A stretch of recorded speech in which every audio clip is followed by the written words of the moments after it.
Wow, did not think I'd be making a second video today, but someone actually in my YouTube comments brought up that his active skill says rage consumption versus rage requirement, which changes his commander as far as some priorities. Right, obviously his basic hit, how he does damage, all that doesn't change, but it does actually change something. So let's get to it. This will be part two. Should be a really short video. I want to give credit to Edoder 2000.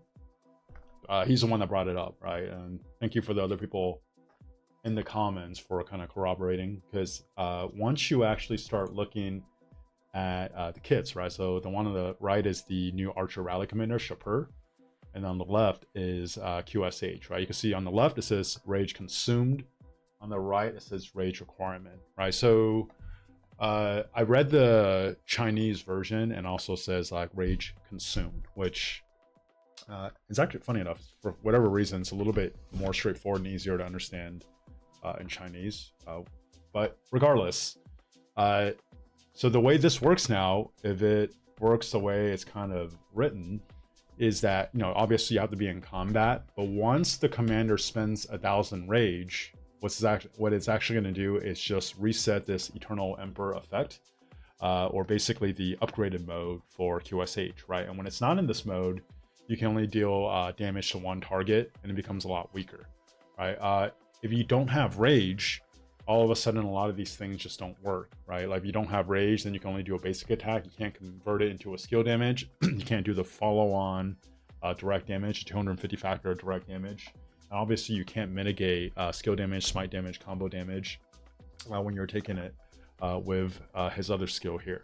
Okay, so if you look through his kit, usually if you're not taking any kind of like bigger active skill, right, you're going to consume 100 rage for the second skill to convert it to skill damage, and then you're going to consume 25 rage in the expertise to deal an extra 250 damage factor every time you do damage, right? So you add them together, it's 125, or if you actually do that for 8 rounds or 8 turns, that's 1,000 rage.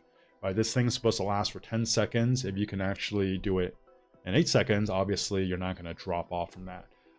Where it gets a little bit tricky is this skill over here, Valor beats Best Despair, right? So it makes QSH very tanky, but also the trade-off for being very tanky when you're, let's just say you get out of position, or let's just say a lot of people are launching AoE active skills at you at once, is that it could drain your rage really quick, right? Because if you have a certain amount of rage built up, and then maybe there's a new mechanic that we don't know about, right? Because the rage cap usually is you can only gain 220 rage per turn, but is there like a cap on how much rage you could lose per turn? Because if 6 targets hit you and it's 40 rage apiece, that's 240 rage plus the 100 and then plus the 25, right? That actually gets you to what, 365 rage. So you can actually launch your active skill or consume 1,000 rage every 3 turns, right? Which is way too fast because you get 10 seconds.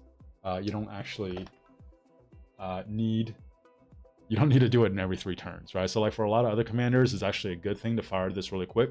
But this commander, if you do it too quick, you'll run out of rage, which actually causes a lot of disruption, right? So having said all this, what this changes is that this commander then obviously becomes very, very, very rage intensive. So then drum and horn is the way to go. And then earlier I talked about YSG or Philip. YSG has a built-in rage engine. Actually, so does ZL. But I think the way this works, the rage engine with YSG on top of just a massive skill damage increase, that probably will actually benefit QSH more than ZL skill damage increase. The pairing probably should actually be QSH and YSG, and then ZL and Herman. That's what it would change for me. Obviously, all the damage stuff still stays the same, but this actually becomes really, really interesting, right? Because this commander then becomes really weak when he runs out of rage, and it's very unlikely that he actually drops his active skill, this Eternal Emperor's effect, where he drops out of it, just because anytime you hit anyone, you're at least going to do 125 rage, and anytime you take any kind of combo attack, smite damage, skill damage, bigger, more than 300 damage factor. So basically LC's expertise doesn't count. Then you're also actually consuming an additional 40 rage per active skill you're taking, right? So Doesn't change too much, but this commander just becomes a lot more rage intensive, and then YSG with his rage engine and the skill damage increase kind of moves ahead of Philip for me. All right, so again, thank you guys for watching. If you haven't yet from the last video, please do it on this video, like and subscribe to the video. Thank you guys for watching. I'll talk to you next time.